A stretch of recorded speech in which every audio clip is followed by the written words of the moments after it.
Thank you all for joining us. Just as a housekeeping matter, Secretary Sean Duffy here, along with FAA Administrator Brian Bedford, Port Authority Executive Director Catherine Garcia, Governor Kathy Hochul, and Mayor Madani, all here with us. Each is going to speak in regard to this press conference. When this is over, we'll take your questions, but just want to give you a caveat. There may be a lot of questions about a lot of issues. We are here to talk about what happened last night at LaGuardia. So if you have other questions, please don't ask them. That's a different press conference for a different time. So moments ago, I had a chance to speak to President Trump after he finished his press conference in Memphis. Also spoke with the Transport Minister of Canada, Stephen McKinnon. And again, our two teams work very closely together. I want to take a moment and just walk through the facts again of what happened. There was a CJR 900 from Montreal here to LaGuardia, operated by Air Canada Express and by Jazz. It collided with a Port Authority fire truck at approximately 11:45 p.m. last night. There were 72 passengers on the plane and 4 crew. Approximately 40 people were sent to the hospital after the crash. Several have also been released. As has been reported, the 2 pilots of the aircraft passed away in the crash last night. I do want to note that we send our deepest condolences to their families as they're going through, no doubt, a grieving process. There were 2 individuals in the fire truck. They too were sent to the hospital after the crash. Now, there's going to be a lot of questions, I know, about what do we know at this time, and what we are going to do is give you the information that we can. We all have respect for the NTSB. The NTSB goes through a thorough investigation. And we are conscious about the information and the facts that we give you because we want that information to be accurate. There's some information that we hold back that the NTSB has that we allow them to do the investigation, and it takes months, sometimes up to a year before we get the findings of that investigation. But NTSB is on the ground at the airport. The FAA is on the ground. Over 10 people from the FAA are here. As well as Transport Canada is sending a team to LaGuardia as well. Our 2 countries work very well together. There's a well-worn path where we collaborate together when there's aviation crashes in either of our countries. The administrator and I were at the crash site earlier today, which is easily visible from the airport. And it's incredibly sad. It's troubling.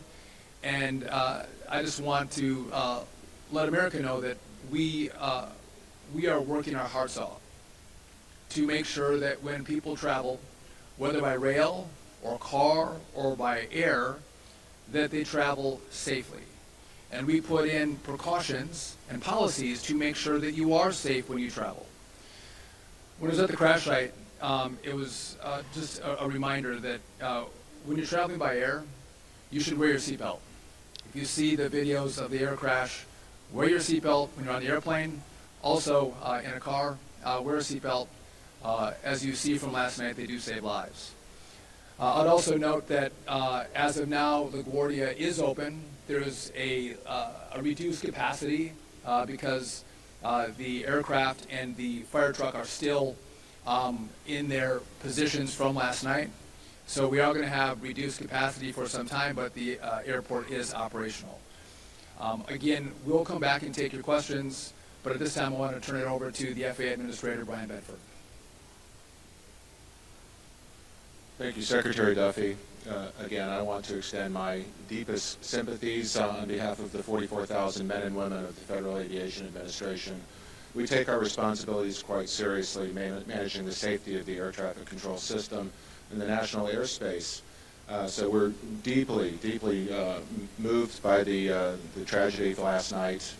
Been in contact with the leadership teams of both Air Canada and Air Canada Jazz to express our sympathies, as well as my peer. at Transport Canada. And of course, we are a supporting agency in the investigation now. The National Transportation Safety Board is running the investigation, so there are few facts we're going to be able to share with you today. What I can share with you, of course, the weather conditions last night were moderate winds out of 050 at 7 knots. We had broken ceilings at 9,000 feet. Visibility roughly 4 miles in raining conditions, so there was mist and fog here at the LaGuardia Airport last night. We had a situation with United Airlines aircraft that had experienced an aborted takeoff. This is the reason why the fire and rescue crew had been deployed. Of course, the Air Canada flight was arriving on runway 4 when the incident took place at the Delta intersection. Again, I want to extend my sympathies to the families of the 2 pilots. These were 2 young men at the start of their careers, so it's an absolute tragedy, that we're sitting here, with their loss. So my heart really goes out to the families for sure. But we are committed to a full, transparent investigation. We will support the NTSB in any way possible. And again, we look forward to being able to take concrete actions to ensure something like this will never happen again. Thank you. Hi, I'm Catherine Garcia, Executive Director of the Port Authority, and I want to add our voice to those that you've heard before and share our deepest sympathies with the families of the captain and the first officer who passed away last night. The Port Authority takes great pride in being able to work with all of our partners to deliver safety for the flying public. And it has been over 34 years since we had an incident with a death at the airport. As the Secretary said, at approximately 11:40 last night, Air Canada Flight 8646, operated by Jazz Aviation, collided with the Port Authority aircraft rescue and firefighter vehicle on runway 4. The ARP vehicle carried Sergeant Orselio and Officer Baez. Both were taken to New York Presbyterian Hospital.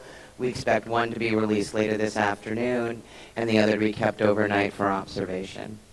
And in accordance with our emergency plan, our mutual aid partners, the Fire Department of New York and the New York Police Department, immediately responded.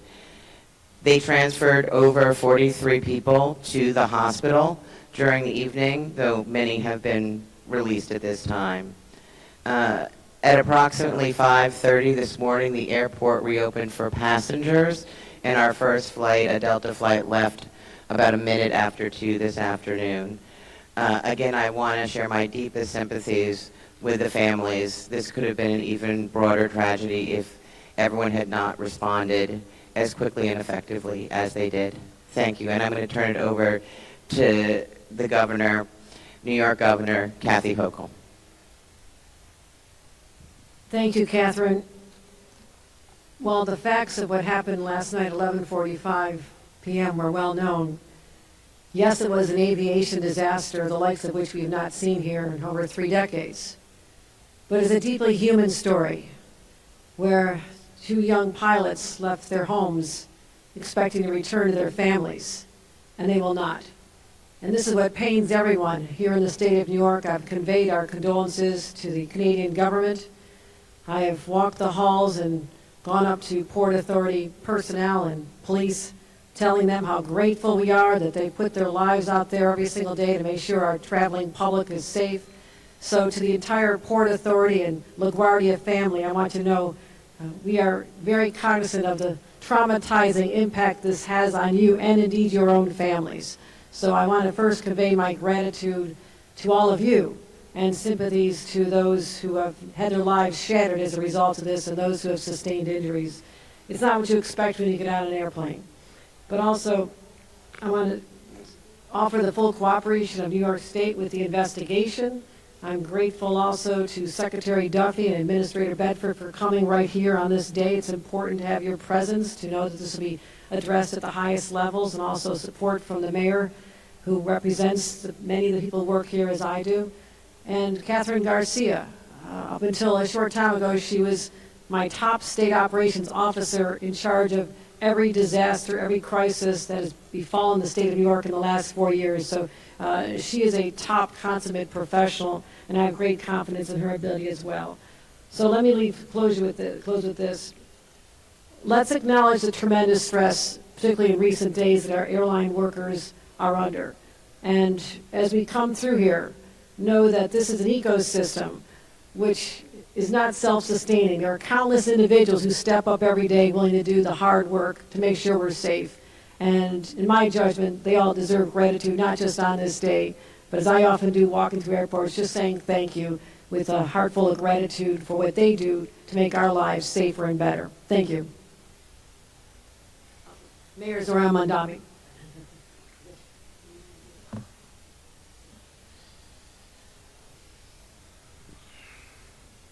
Good afternoon.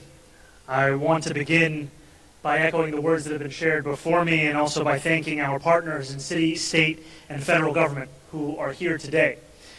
As has been shared, late last night, a Jazz Aviation flight operating on behalf of Air Canada struck a Port Authority aircraft rescue and firefighting vehicle on runway 4 at LaGuardia Airport. Both pilots of the aircraft were killed in the crash.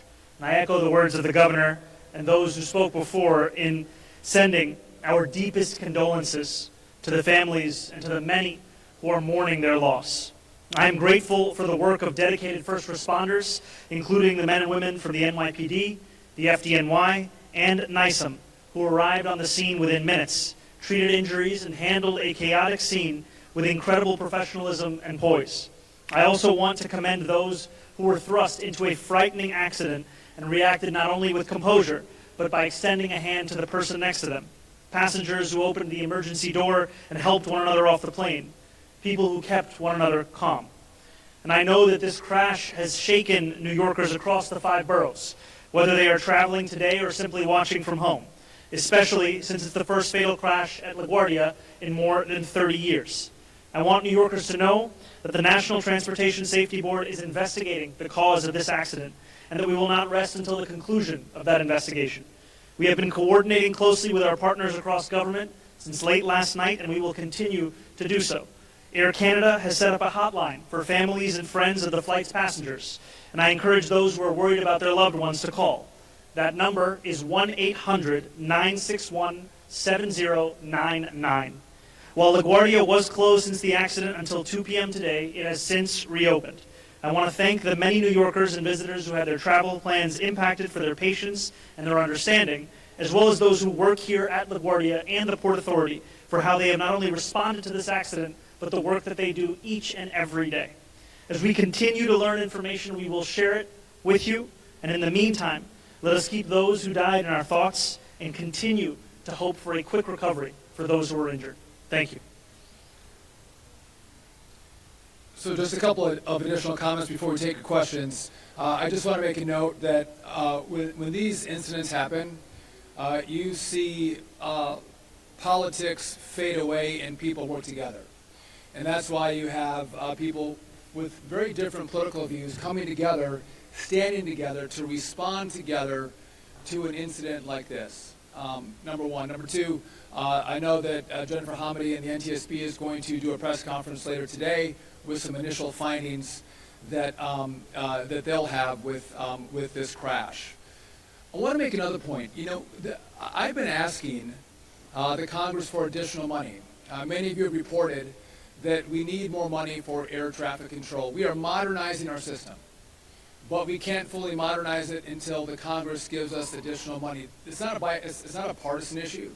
Both Democrats and Republicans agree, but they have to have the will to finish the funding. I'm not saying that this crash would have been prevented if we had all the equipment deployed. But it's important, if we care about air travel safety, we care about having a brand new air traffic control system, the best in the world with the best equipment, virtually all of it developed here in America. Before you ask me a question about our staffing for air traffic controllers, I'll just give you an update on how LaGuardia operates. I'm not going to talk about specifics, but this airport has a target of 37 controllers at LaGuardia. We have 33 controllers employed, certified at LaGuardia, and we have seven actually that are in training. So as our airports go, LaGuardia is a very well-staffed airport. We're a couple controllers short in total, but it is a well-staffed airport. Again, 33 certified controllers that operate out of the tower here at LaGuardia. With that, we are happy to take any of your questions that are specific to what happened last night. Go ahead. What can you tell us about the air traffic controller, number of hours, years on the job? You know, we need some of that background information. Yes, the question is in regard to what was the staffing in the tower last night, and we have a very good relationship with the NTSB. We have information. We don't put that information out. We allow the NTSB to gather the information, double, triple check it, and it goes into their report. So I'm not going to give the data on that. Again, that's an arrangement we have with the NTSB, letting them actually do their investigation. And so that's not for us to tell you. That'll be for the NTSB at the appropriate time. You said in the beginning that what happened here was sad and troubling. So what was troubling to you? Well, it's troubling that we had an aircraft hit a fire truck. I mean, that's troubling. Full stop. Can I have a question for the director?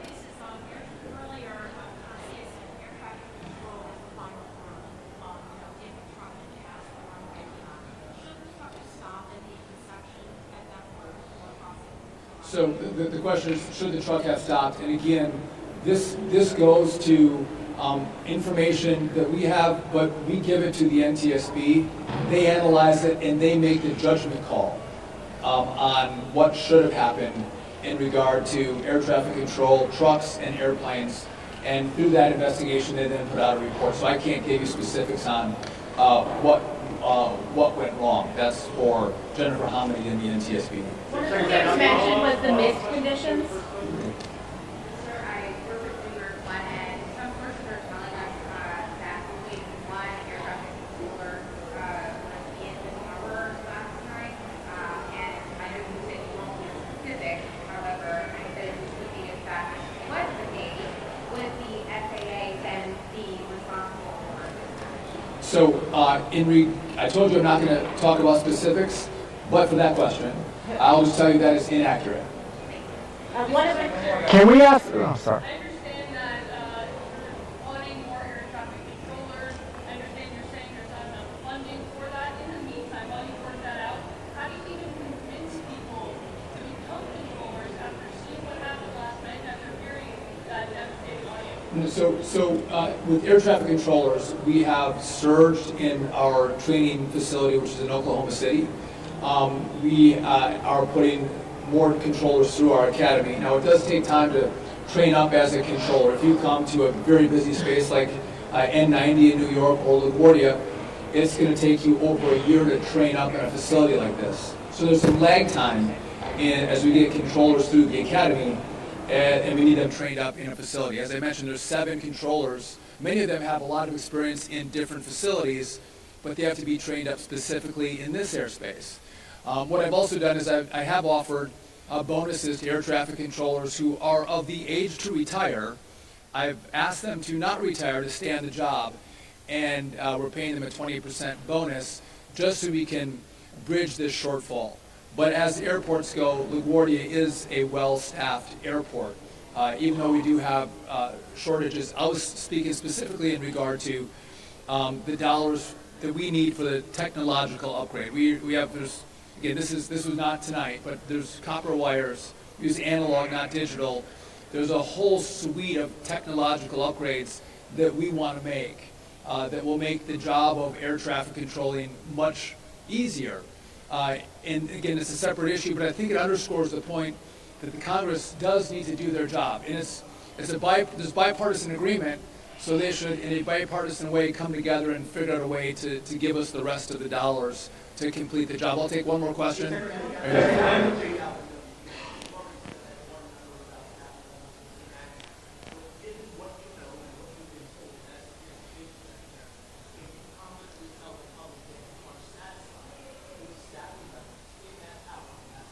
So it's a great question, and again, you want me to front run the NTSB, and I'm not going to front run the NTSB. We have a great working relationship with them, and we've set this up, and it's the right way. We take a step back, and I don't give you all of the information. I let the NTSB take that information and do their analysis. And I'll just say, oftentimes what we learn is information that we have at the start of an incident like this oftentimes is wrong. And so what we think we know right now, that's why it goes to the NTSB. They pressure test it, they investigate it, and then they come out with a report for all of you. But I did want to clarify, I've heard the rumor that there was only one controller in the tower, and that's not accurate. Listen, Can we I just want to get a thank you question all on the rescue for, efforts? coming out. Again, we are committed to safety. We are committed to working together to make sure when you fly, you get to your destination. Thank you.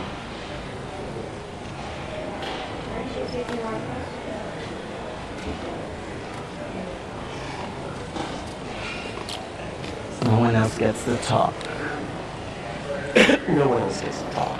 That's what this was about. That's what this was about. Yeah. Okay. There was that rumor going around all day that there was only one person. That's crazy. That doesn't make any sense. That never made any sense. Said that that's impossible. He's like, that's not. You have to be working at a team training. Yeah, but he was the one that was saying it earlier. I'm checking to see what they want. Yeah. Yeah, that was all that. Was it going to answer the questions? Or like, what did he say was inaccurate? So we said, Oh. okay, we'll get ready. They have 2 guests now, and then they want to after. Okay. What's the IFB?